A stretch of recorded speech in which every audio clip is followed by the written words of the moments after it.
గుంటూరు నగరాభివృద్ధిలో మరొక ముందడుగు పడింది. ఈ మేరకు 48 కోట్లతో చేపట్టనున్న ఇన్నర్ రింగ్ రోడ్డు ఫేజ్ 3 పనుల్ని కేంద్ర మంత్రి పెమ్మసాని చంద్రశేఖర్ శనివారం శంకుస్థాపన చేశారు. అదేవిధంగా 41, 46, 47, 48 డివిజన్ల పరిధిలో 69 కోట్లతో చేపట్టిన అభివృద్ధి పనులకు ప్రారంభోత్సవం చేశారు. ఈ కార్యక్రమంలో మంత్రి పి నారాయణ, ఎమ్మెల్యేలు గల్లా మాధవి, మహమ్మద్ నజీర్, బూర్ల రామాంజనేయులు, మేయర్ కోవలిమూడి రవీంద్ర, కమిషనర్ పులి శ్రీనివాసులు, కార్పొరేటర్లు, అధికారులు పాల్గొన్నారు. గతంలో ఎప్పుడూ లేని విధంగా గుంటూరులో అభివృద్ధి పనులు చేపట్టడం జరిగింది. ఈ సందర్భంగా మంత్రులు తెలిపారు. 3వ విడత ఇన్నర్ రింగ్ రోడ్డు ఏర్పాటు ద్వారా గుంటూరు అభివృద్ధి మరింత శరవేగంగా జరుగుతుందని వారు వెల్లడించారు. ప్రజలు మున్సిపాలిటీలో ఉండే ప్రజలు కట్టే ట్యాక్సులు, మీరందరూ కట్టే ట్యాక్సులు, అది హౌస్ ట్యాక్స్ కావచ్చు, వాటర్ ట్యాక్స్ కావచ్చు, ప్లానింగ్ ట్యాక్స్ కావచ్చు, అన్ని ట్యాక్సుల్ని డైవర్ట్ చేసేసి మున్సిపాలిటీలో డెవలప్మెంట్ చేయకుండా గత ప్రభుత్వం నిర్ణయం చేసింది. చెత్త పన్ను అంటే చెత్త పన్ను కలెక్ట్ చేసింది, కానీ 85 లక్షల చెత్త వదిలేసి వెళ్ళిపోయింది. చెత్త పన్ను కలెక్ట్ చేసింది, కానీ 85 లక్షల చెత్త అది కూడా గ్రౌండ్ లెవెలే. మళ్ళా గ్రౌండ్ కింద లెవెల్కి పోతే మొత్తం 1,40,00,000 చెత్త ఉంది. ఈ 85 లక్షల చెత్త క్లియర్ చేసాం. బ్యాలెన్స్ కూడా రాబోయే 1-2 నెలల్లో పూర్తవుతుంది. అయితే నేను ఒకటే చెప్పేది, ఏ మున్సిపాలిటీలైనా, కార్పొరేషన్లైనా, పంచాయతీలైనా ప్రజలు కోరుకునేది ఫస్ట్ తాగటానికి స్వచ్ఛమైన నీరు.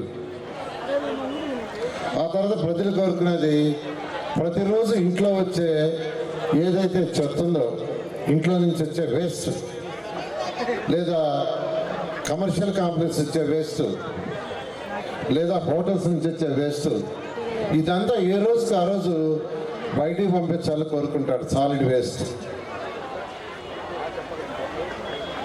తర్వాత 3వది ప్రతి ఒక్కరు లిక్విడ్ వేస్ట్. లిక్విడ్ వేస్ట్ అంటే మన బాత్రూముల్లో, కిచెన్లో, టాయిలెట్స్లో వచ్చే వాటర్ ఏ రోజుకి ఆ రోజు బయటకు పంపించాలని ప్రజలు కోరుకుంటారు. ఎందుకంటే రింగ్ రోడ్డు నుంచి రాజధాని నిర్మాణం దాకా, గుంటూరు ఛానల్ నుంచి గూగుల్ డేటా సెంటర్ల దాకా అభివృద్ధి ఫలాల ఆయుధం, రేపటి తరాల నమ్మకం ఈ కూటమి ప్రభుత్వం మీ అందరికీ నేను తెలియజేసుకుంటా ఉన్నా.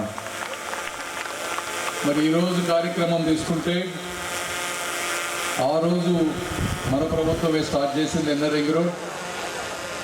గత 5 సంవత్సరాల్లో ఎందుకు దీన్ని టచ్ చేయలేకపోయారనేది కూడా మీరు తెలుసుకోవాలి.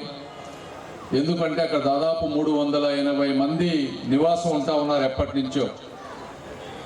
ఈ రాష్ట్రంలో ఎవరికైనా సరే ఈ విధంగా పేదలు ఒక ప్రాంతంలో నివాసం ఉంటే వాళ్ళని టచ్ చేసి వాళ్ళకి ఒక సిస్టమేటిక్గా వేరే ప్రాంతంలో నివాసం ఇచ్చి గొడవలు లేకుండా ఆ ప్రాంతాన్ని ఖాళీ చేయాలంటే దానికి దమ్ము, ధైర్యం ఉండాలి, చేసే పట్టుదల ఉండాలి, చెయ్యాలి, ఎట్లా చెయ్యాలో తెలిసి ఉండాలి.